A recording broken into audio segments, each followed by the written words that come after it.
First of all, happy anniversary, 30 years. Yeah, thanks. To have a show on TV for 30 straight years, you know how much of a feat that is.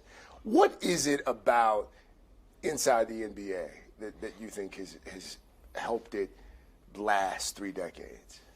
Unpredictability, spontaneity, unscripted nature of it, freewheeling. You know, it's like, I think for a lot of shows, Craig, it's, you know, there's a production meeting, everybody gets on the same page, here's what we're going to do, here's what we're going to do in the second segment. These guys are not invited to the production meeting. Not that they'd want to go, but they're not. They're not invited to the production meeting because the only people who need to know kind of the direction the show is going to go are the producers and me and our graphics folks and all that. I just want to know what we got in the saddlebags. If we're going to spring something on Shaq, you know, late at night, he doesn't need to know that in a production meeting and prepare himself. And so I think the fact that we're just going to kind of wing it, and I know what we have at our disposal, but that gives you genuine reactions from Charles and Kenny and Shaq as the night goes on of, I'm throwing this at you, let me see what you think. And, or, hey, this is the anniversary of when Shaq did this or Charles did this, and we're going to throw that video out at some point. Or we'll just but we don't want them to know. Or they'll just Charles and Shaq. Charles mostly would say, "We're not doing that either. We're gonna talk about Martha Stewart and how she got a new show with whatever it comes in his head, he kind of does." Well, Craig, I think that people have to understand we're on from 8 o'clock to 2 in the morning. Nobody wants to talk about basketball for 6 straight hours. It's true. To me, I think that's the genius of the show. Okay, so we're like, okay, we're gonna get a certain percentage who like basketball. Yeah. But how can we relate and make other people want to watch? Because listen, it's a long night. First of all, we've got great jobs, not complaining. But to be on for 6 hours, how do we keep people interested for 6 hours? And I think that's where we like, okay, we're going to talk some serious basketball. Yeah. But how do we make it fun for the people sitting at home? Is it true? But I think the most important thing is the validity. What I mean by that is, you mentioned you've been on 30 years. Yeah. So it's already a highly watched show. Ernie is Ernie. He's a godfather. Charles is a Hall of Famer. So any basketball fan knows, obviously he knows what he's talking about. Kenny, 2-time back-to-back champion. You have myself. So a lot of fans know that when we do start talking about basketball, we know what we're saying. We're valid in our points. And the fact that they allow us to utilize humor. Like, if you're looking at these 4, you probably think Charles is the funniest and I'm the second funniest. You're wrong. Ernie is the funniest man in the world. I'm telling you. Ernie Johnson is the funniest man on earth, and you wouldn't even know it. Craig, I just got to pick my spots. I don't necessarily agree with that, but there were times. But look, I'm a little. I know I can throw something out to these guys when we finished a show, and I'll throw a line out at these guys, and they'll laugh. And I said, I'm not going to say that on the air. Yeah. But I'll say it to you guys. That's what drives. But he'll say it on the air. He'll say it on the air. Believe me, there have been things that I've said that get repeated by him or him or him, and it was like, no, if I had gone ahead and hadn't said that, then I think if Ernie didn't have that sense of humor, we would probably be a little more professional. But the show's perfectly cast. It is. It's perfectly cast. Not knocking other people who come in and out and who've been on the show. But I read somewhere that you thought at one point, maybe 2 seasons, maybe 3 seasons. Is that true? Well, I told Ernie when I got there, he pulled me aside. He said, "How long are you going to be here?" I said, "I'll be here a couple years." And I said, "Then I'm moving on." And now I'm on year 19, and I love my job. It's different every week. It's different every week. That's the beauty of sports. Like, every game is different. There's always something happening.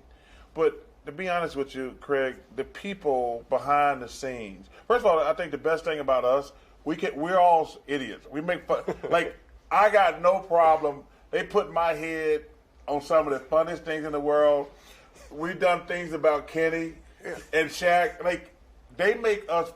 We can take a joke. Yeah, Craig. When we started the show, and Charles in his first year was pretty big. You know, it was like they'd take that wide. They would take that wide shot of the set, and Chuckster was like spilling out over the edge of the set. And so he said, "I'm going to get back to my playing weight." He he actually let us weigh him on the air Every week. periodically. And you realize how many former players, and not to mention former Hall of Famers, would say, no, I'm drawing the line. You can't make fun of me. You can't do this. I'm not going to put myself up to that. But we have these guys here. Everything has been fair game, and I think if you can't laugh at yourself, man, and I think again that's why the show has worked, because nobody tries to make the show about them, and nobody has ever said, "Oh no, you can't say that, or you can't bring that up." These guys. He's the greatest sport of all time. So not only did he change the landscape of like studio shows when he came aboard with us, he just made it okay for us to look at him and say, hey, this is going to be pretty funny if we can put you on the scale. And he did it, and it finally got down to his playing weight. But there have been times too. We'll do a show and we'll start it off with a tight shot of Shaq's tie because he spilled some dinner on it. It's like other places. It's like, somebody fixed his tie. He spilled something. Otherwise, but for us, we come on. Anything. No, don't let him know he's got something on his tie. Yeah, so we come on the air. He's got something on his tie. Yeah, But you're right. I mean, that's the magic. Like, you take the work obviously very seriously, but you don't take yourselves too seriously. No, you can't. There was one night, and by the way, I'm a devoted viewer. Thank you. Love the pranks. That's my favorite part of the show. And you guys have the pranks. But there was one night, and my younger brother called. He's like, "Hey, I think Shaq was going to get up and go after Charles." You remember this? This was. Oh, first of all, that was legit. That was legit. That was legit. You were really pissed. 1 to 2 to 3 to this, not 1 to 2 to 1. Wait, Shaq, you Because were really mad. It didn't look. You didn't look. I tell everybody this story. So me and Charles had an incident in Houston where we had a fight. As soon as I get to the locker room, it's a phone. Somebody want to talk to you. It was Charles' mother on 3A with my mother. And they had been best friends for years. I never knew that. She was like, y'all need to stop fighting. You need to go. Don't take a shower. Go down there and walk and give Charles a hug. Y'all are brothers. So I had to leave because his mom and my mom was on the phone. So I met him in the hallway. My bad, bro. Love you. So then, a couple months after that, it's the first time I saw my mom and his mom interact. And they do the same thing we do. You don't know how to play no cards. And I'm like, no, it's a set. So you get it honest. So it's a set. So, people ask me all the time, do you really hate Charles? No, Charles is the big brother that I never had. I want to beat him up, but it'll never go there. But let me say something. Everything he just said is 100% correct. But that night he was mad. Is that the night you're talking about, though? Yeah, we don't go to 1, 2, 2, back to 1. We go 1, 2, 3. Right. You just No, but here's the deal. Now you were sitting there in the middle. Okay, yeah, because we're doing a sponsored element, and it's on the clock. So we kind of say, okay, in the next minute and a half, let's do this topic. And then we really don't stick to the minute and a half. We've gone over it before. Listen. He don't stick to the minute and a half. So here's what we go. So Kenny, you weigh in first, and Kenny gives his opinion. Charles gives his opinion. I'm about to go to Shaq for his opinion. Charles interrupts and says, and I also want to say this. And then he clams up and just like, No, and I said, no. look, we still got time. No, 'cause you know Shaq, what? we still have time for you. He says, no, you're not supposed to go. You're supposed to go 1 to 2 to 3, not 1 to 2 to back to 1. No, because he was talking the second time, and TK was in my ear. We got 15 seconds left. Ernie's like, you want to win? I was like, no, I don't want to win. want those 15 Yeah, seconds. no, I don't want. You sure? No, because he wants to talk the whole time. I was throwing temperature. I was. And you know what? He was hot. He was hot. He was hot. He was hot. I was like, oh, this is the night the Inside the NBA ends. Hey, and This is the last Greg, episode. he wouldn't speak to us for the rest of No, the and night. that's what could speak to us. And this is what I never understood. No, I because said, y'all no, been laughing. he says, Charles, you can't go back to 1. And he saes, I'm laughing. He goes, and I'm not talking to you because you're laughing. I'm like, I didn't even do it. If you know me, you know I'm here. Don't go here with me. I'm like, I didn't even do anything but laugh. And the next show, we were still like Oh, it the was three a of little us tight. were kind of like It was a little tight. like Shaq sat down for pregame and wasn't really saying anything, and we were kind of looking at each other like, is he still mad? Or should I? This is a week or later. What A if I week say- later? I say, what if I say, hey, are we going to go 1 to 2 to 3 tonight? And I think that's funny. And I was like, I'm just not even going to say it. He's better now, though. Yeah. Is he? He likes us now. I've forgotten all about that. How many years have you done it, Kenny? This is 21. 21 Blackjack. for you. Blackjack. You're the newcomer. What, 12? No, 7. Like 8, he was 7 12 or was your 8. first year, like No, I 8, got 8 11. years. 8. Yeah, 8. 8 years. 2012. No plans to break up this band anytime soon, I gather. I hope not. I love my job. Well, I've seen what you do. I mean, I think it's a stretch to call it. You do work. Oh, they pay you. That's how you call it a job. I realistically, Craig, I'm being honest, I want to do it at least 4 more years because I don't want to work past 60. Well, stop it. No, I mean, look, it has nothing to do. I love my job, but I don't want to work to the day I kill over. Craig, this is the problem I have when he always says this. You said that You 30 work times already. 1 time a week. Yes. So you have 6 days off. And he's complaining about the one. You're on a vacation now. I was thinking you're it. you're I'm on glad a you said vacation it. right But now. hold on. Actually, he don't work because during the break, they got like a room with 20 TVs. He's watching Scandal and Friends. The Good and- Doctor. Yeah, The Good Doctor. Amsterdam. Thank you for naming it NBC, Chef. Appreciate that. I love Amsterdam. Thank you. Oh, I love Amsterdam. But you do the prep work. I mean, you're doing all No. the Yeah, I No, played the prep work, no. He Craig, Yeah. I played in the NBA for 16 years. But you- There's nothing gonna happen on a basketball court. You're right. Nothing gonna happen on a basketball Validity. court. Well, I'm gonna say, "Oh my God, I don't know what to say on TV." But Well, Charles, but that's what we've been saying. We talk about the production meeting. It Yeah. started with that. Charles and I said, "What's going to happen on the basketball court that he and I haven't seen done or been part of?" Guards, forwards, centers. Nothing's between the 3 of us. Nothing's going to happen. but what about storylines that emerge? There's no during this- storyline that could happen We've in seen a it all. basketball game that seen we it all. haven't been part of, seen. And in fairness, when I first got the job, I went to the first production meeting, and they were like, "Well, if this happens, I'm like, "Yeah, I would know what to say if it happened." I said, "Hey guys, I'm glad to have this job, but this is it for me on these production meetings. I'm not coming back." Thank God you go, Ernie. Thank God you go. Well, you know what, and the years of I playing went to work. experience, I did the same as the Joe. years of experience these guys have, and you can say whatever you want about a production meeting and what you go over. There is still going to be the night a couple of years ago when the Warriors were playing, and this is when they were still in Oakland, where I referenced the fact that, hey, let's go to Oakland for the highlights. And this big fella on the end says, "Why do you keep saying Oakland?" I said, "Because that's where they're playing the game." And he I never said, knew that. "What do you mean?" I said, "That's where the Warriors play." And he said, "I never knew that. This is never live." knew that. I said, I thought it was "I thought it was San Francisco." I did, the whole I said, time. "Hold it." And he said, "Yeah, I used to just get on the bus. Just get I on didn't the know I was bus, going put to my Oakland." headphones on. But they Yeah. would. I never They knew would that. hotel would always be in San Francisco. Be in He San never Francisco, realized and they then were we going get- over yeah, to I never Oakland. knew that. Thank God Ernie's But in but, the fashion but, business. but the one thing about Shaq that's so pure and what makes our job some nights, he says some things that we almost blew up the internet. Like the night we were doing a tribute to John Glenn, and he says, "I wonder how far is it to the moon?" And then he says, "Well, it's probably farther to California than it is to the moon." And Ernest says, "Excuse me?" He said, "When you walk outside, you can see the moon, but you can't see California." And we're like, Just think about it. That's all I want you to do. just think about That's all I want it. you to do. You Just walk think about it. outside. When I walk outside, the And- moon and is right Craig, there. He's trying to explain this to us on live television. But he has a shock value. Shaq still No. He's got I'm like serious. 8 PhDs. I'm So serious some about of it's that. shock back, No, I'm- and some of it's real. Yeah. But you don't. When he meshes them together. you No. don't know First of all, what they don't you're matter. doing. Hey, Shaq, tell Craig about your gas thing. Oh my gosh. What gas thing? I was buying a new car, Okay. and I said, "Well, I don't really want to get that because I got to keep stopping for gas if I get that car." Yeah. And he says, He spends $80 from 0 to full, right? Yeah. So when it gets to full, when it gets to half, just spend 20 and just keep going to the top.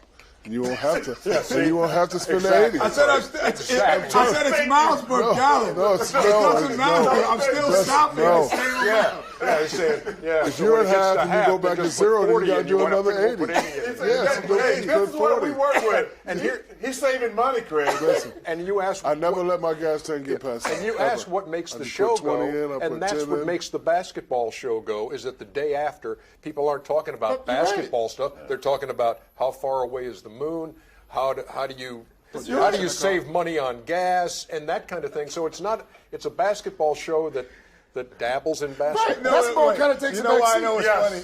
Because everybody a cameraman right now. No. It's like watching the show. Look at this. They're laughing. He's red-faced in the back. Like, that's funny. And he is This is based on 100% fact. serious. No, listen. I This mean, is we based on argued fact. about this for 2 weeks. No, you did. Oh, yes, we did. Because he Correct. wouldn't let it go. Because you know why? Because it's based on fact. I drive. See? You just let me explain. Shaq, 30 seconds. okay. I drive from Orlando to Atlanta, which is 6 hours. I got a big shack bus, right? It costs me $200 to fill up, right? So when I fill it up, by the time I get to half, right, which is Valdosta, Georgia, I'll put in another 50. That'll bring me up to 3/4. Then I get home, right? So hold on, let me finish. Remember, it cost me $200, so now I'm 50 days old. So now, when I get home, I'm at 3/4. I come back to Valdosta, I put in another 50. I make it back home. I just saved $100, right? I know. Valdosta, right? Welcome to our world. Yeah, Valdosta is halfway But between. when you drive to the grocery store, you run out of gas 5 minutes later. No, I got to ask some NBA questions. It works. Are the Why? leagues gonna? See, that's why that's the way we feel. Why do we have to talk I just basketball? saved $100. Trust me. All-Star game, halfway point of the season. If we had to assess where the league is right now, I mean, the Bucks look good, the Heat look good. If you had to pick a champ right now, who would you pick? I would have to go with Milwaukee. The Bucks. I like the way Giannis is playing. You know, the great John Wooden said the true definition of a great player is those that make the ones around him better. He don't really have a lot of big name players on his team, but they're playing. They only lost 7 to 8 games. You know, I also like the fact this summer they said, Giannis, you gonna go work out with LeBron and them? He said, no. I'm staying in Milwaukee. I'm working out by myself. He wants to be the man. You know, wasn't really drafted very high, but you know he's finding his niche, and you know he's becoming great, and he wants to be the best player in the league, and it's showing. So, to answer your question, I'm gonna go with the Milwaukee Bucks. Well, glad you gave him a documentary answer. He asked you Oh, I one know question. you ain't talking. I know He you asked ain't you one talking. question. You think he Motor got mouth. time to See? That'll eat up the whole segment. I don't think they'll use the whole thing. There's this editing process. Okay. It sounds like you want to chime Yeah, in. go ahead. The Clippers. You asked a simple question. The Clippers. Why the Clippers, Charles? I think No. they got a terrific coach, and Kawhi Leonard, and Paul George and Harrell. They're gonna be tough to beat. I think the Milwaukee Bucks. Wow. Took my answer. Yeah, I think that they. I don't think you turn it on and off. I think you're on, and when you're on, and you could see like from a championship trajectory, you see the momentum build and how it's building with Milwaukee, and that's the only team that I see that doing it with right now. I said it on opening night. Milwaukee will beat the Clippers in the NBA Finals. Said it on opening night, so I'll just stick with Milwaukee that will right beat the Clippers. now. In the finals. And that would be great for the NBA. See? 1, 2, 3, 4 is supposed to be over. Now 1, 2, 3, 4 back to 1. 1, 2, 3, back to 1, and then to 2. He always has that. He always has that. No, Back to one. Always. But I would say that it'd be great for the NBA if the Milwaukee won because they're considered a small market. Would that be great for TV? I'm just. Yes. No, it'd be of great for course. the game. Okay. And first of all, it'd be great to watch Giannis play. If you don't like watching Giannis play, you don't know anything about basketball as a fan. Wouldn't it be a great storyline though if the Lakers were in the finals this year? Oh, it'd be a great story. But I'm saying it's for a small market. Yeah. It's been a season of great loss so far as well for the NBA, starting with David Stern, the former NBA commissioner, on New Year's Day. What did David Stern mean to the league for folks who aren't familiar with him? Well, I think he meant everything because he came into the league my first year. You know, Craig, everybody look at how great the NBA is today and how much money everybody makes. When I first came to the NBA, I remember going back, the league was considered too black, a bunch of thugs. Our games were tape delayed, things like that. And the average salary was $200,000. Now, the average salary, every game's on television pretty much now. The average salary is $7 million since Commissioner Stern. That's amazing. I mean, he's the greatest commissioner in sports. And let me tell you something. There's nothing worse than getting called into his office. I've had 3 or 4 major screw-ups, and he did not take any prisoners when he got you in that office. But at the end, he always tell you, grow up, young man. You can do better. And I'll always appreciate him. It was the loss of 2 men to me, Craig, who were men of great vision and drive. I think David Stern had this global view of the game, the way he wanted it to be perceived and where he could take it, and he worked to that end. And Kobe had the vision. You know, I remember these 2 guys on draft night. You know, it's every kid's dream to go up and shake the commissioner's hand, and his dream was to be the next Michael and beyond. And how do you do that? The work ethic of both Kobe Bryant and David Stern to say, I'm going to reach that even though you may have doubters. I think that's what was kind of a hallmark of both of their lives. Yeah. I caught the tribute show you guys did from the Staples Center. It was undeniably the most moving show that you guys have ever done. How hard was that? I think Shaq would probably start off with that. It was very hard. I've never seen anything like this before. As a youngster coming into the league, and Charles always talks about this, you go into the All-Star game and you see trophies walking around. Remember my first All-Star game, I'm like, man, there's Bill Russell. Oh my God, there's Dr. J. Oh my God, there's Big O. And this is the first time I've seen a guy who just retired pass away. I saw a photo the other day, I'm going to get it to you, on the internet with a picture of me in a gray beard and Kobe in a gray beard. That's what I would have liked it to have been. I was at the house the day it happened, and my son brought me the thing. And you know how the internet is. I was like, stop playing with me. Get out of my face with that right now. Just stop. And then I got the calls. Kitty called me. And it was just devastating. And it's just something that it's gonna touch me forever. I lost a sister a couple months back. Never imagined that my little sister be gone before me. And then to have a guy who helped me become as big as I am, because I realize that even though I'm Shaq, it's always a team that helped me become who I am. Even now, I got 15, 20 commercials. I have a lot of people working for me at the team. Like this show, it's a team. And, he's done a lot for my career, and we will always be forever linked. But I'm 47 years old. I've never seen a legend that I can't touch.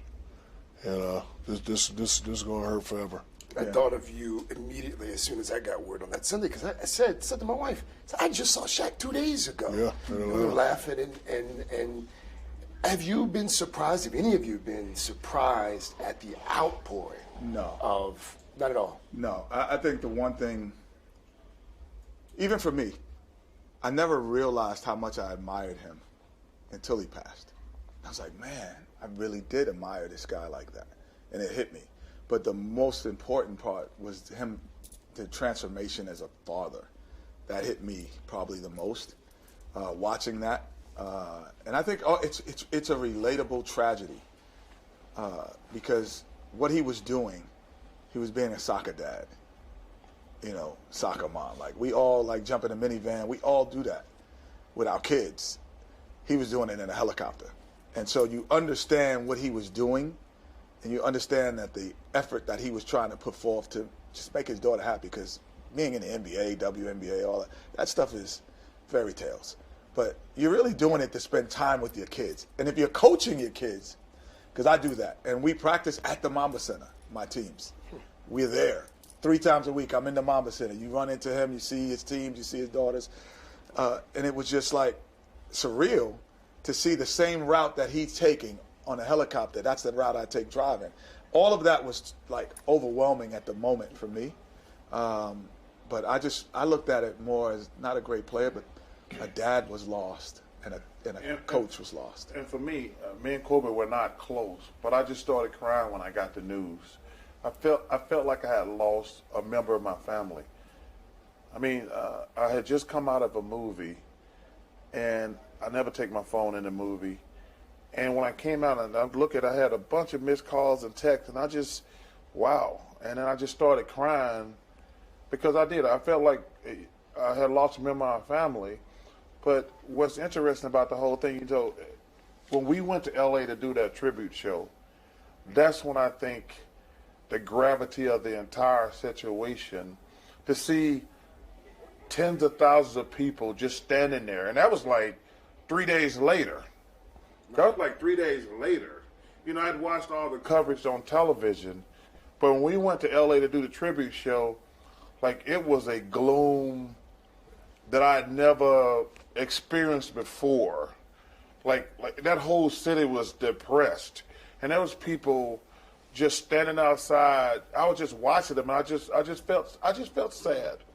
And let me say something about that show too, because you talk about watching it and kind of saying, "Well, I've never seen a show like this." 30 years, I'd never been involved in a show like that, and to see just emotions laid bare right there, from Shaq speaking publicly about it for the first time to Jerry West, who had made the draft night deal to get him to L.A. and was like a dad to him. And Jerry West was just, he was so open and honest and just let the emotions flow. And what nobody knows about that show is that it was produced to be like 5 or 6 segments, you know, in this hour show. And you know how these shows have to run, because you got to get these commercials in and these commercials in and these. And so we have this long first segment and then take a break. We come back, Reggie Miller, Jerry West with us, and it became a 2-segment show. And our producer, Jeremy Levin, got in touch with our sales folks and said, you know, you're watching how this show is developing, aren't you? We can't cut away from it. And to their credit, they said, just take it to the top of the hour till the game starts. Wow. So I got a cue in my ear from Jeremy. He said, it's 1:15 right now, just keep on going. And and having that kind of freedom to do that and to recognize and say, look, the commercials don't matter in this thing. What matters is this is healing a lot of guys. Yeah. And Healing the country. Yeah, and was helping. I think people who were watching the show were probably like, man, it's good to hear that or see that, and it's good to see a guy like that who's. You see Jerry West. Oh, it was. You see painful. Jerry West talking about he'll never get over it. He said, I don't know if I can get over this, and crying like. Jerry West is one of the greatest men I've ever met. I'm not talking about from a basketball standpoint. He's one of the greatest men I ever met. And for me, somebody I really admire and respect, to see him, a guy who's 70-some years old, crying. Like, actually, when I got off the show that night, that was the first time I felt better. That was the first time I felt better. Like, I had been sad and in pain after that show, and I want to give TNT credit because I wasn't sure we should do the show, to be honest with you. I wasn't sure we should do it because I'm like, yo, man, I do not want to go to L.A. because that's what it's got like. Because that place was so depressing when we got there. But after the show, we got back to the hotel. That was the first time I was like, I do feel better. I do feel better. It was therapeutic. Another great Laker wrote something this morning. I don't know if you've had the chance to read it. Kareem Abdul-Jabbar, he wrote a piece, and he wrote, in part, that, quote, Kobe was even more exceptional because he learned from his mistakes and devoted himself to being a better person. Was that your experience, knowing him from you know, a teenage phenom to a doting father of 4? The only experience that made sense to me is that we challenge each other to make history. When I first got to LA, when I first signed to LA, I'm going to sign a big contract, and the first thing Jerry West says to me, I'm trying to get a sign. He said, I just got this kid, Kobe Bryant. You guys gonna win a couple championships. I'm like, yeah, okay, whatever. Put the paper down so I can sign it, because our stuff is guaranteed. So I know once I sign it, I'm cool. He kept saying his name. So from day one, we started competing with each other. And then once we figured it out, the fact that we were competing with each other, 2 of the best players in the league on the same team, I figured, okay, let me keep the others involved. We're going to do what we do. And we were an unstoppable force. Because another thing Jerry West did when I came, he sat me down and he said, look up. He said, all those jerseys. He said, Shaq, you're a good player. You're not a great player. He said, you're pretty good. He said, at the end of this contract, or when you're done playing, you could either be up there or you could be a bust. I said, what do you mean? He said, right now you're rapping, you're doing movies, you're doing that. A lot of people don't think you're dedicated. I believe in you. I believe in Kobe. I think you guys can get multiple championships. So the first 4 years we failed. And I always remember Michael Jordan telling me after they swept us in Orlando, before you succeed, you must first learn to fail. Now, I'm the type, when I keep failing, I'm real sensitive. Now I got to hear these guys talking about I'm not that good. So now I gotta tighten it down. So now once we figured it out, we're still competing each other, but you know we're trying to you know recreate something that Magic and Kareem did. So once we started winning championships, it's all that mattered. And I realized being a leader that sometimes you focus on the task, sometimes you focus on the relationship. Now, studies show when you focus on the task, the relationship dwindles. So a lot of people thought we had problems. It wasn't real life problems. It's just, you know, same problems me and Charles have and same problem me and Kenny have when we're at work. But the key thing that we always have for each other was respect. Because I always tell people, after we won our first championship, who's the little guy that jumped in my arms? Roll the tape. Roll it. You'll see, it's him. So once we figured it out, that's all that mattered to me, because I wanted to be a winner. I wanted to be a champion. I wanted to have my jersey retired.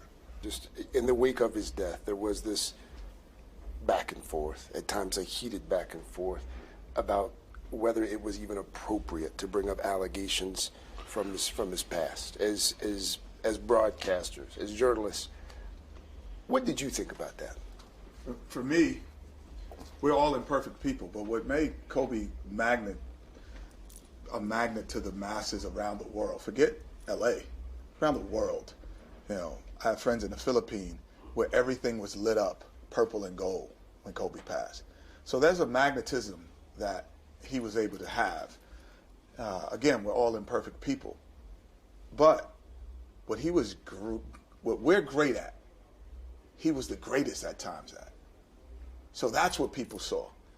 And so when I saw you pictures of him with his daughter, he's like, I'm challenging you to be the greatest dad. Like, no, I could pay somebody to, you know, coach my daughter who taught me how to play. No, I'm going to be there. And I coach teams, so I understand the mentality.